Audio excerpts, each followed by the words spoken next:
Details చూద్దాం. TDP polit bureau సభ్యుడు Tollywood hero Nandamuri Balakrishna నేడు తెలంగాణ ముఖ్యమంత్రి రేవంత్ రెడ్డిని మర్యాదపూర్వకంగా కలిశారు.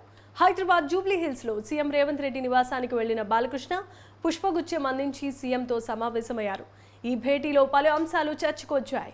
బాలయ్యతో పాటుగా రేవంత్ రెడ్డి నివాసానికి వచ్చిన వారిలో బసవతారకం క్యాన్సర్ ఆసుపత్రి ట్రస్ట్ సభ్యులు కూడా ఉన్నారు. కాగా బాలకృష్ణ రేవంత్ మధ్య సమావేశంలో ఏపీ రాజకీయాలు కూడా ప్రస్తావనకు వచ్చినట్లుగా తెలుస్తోంది.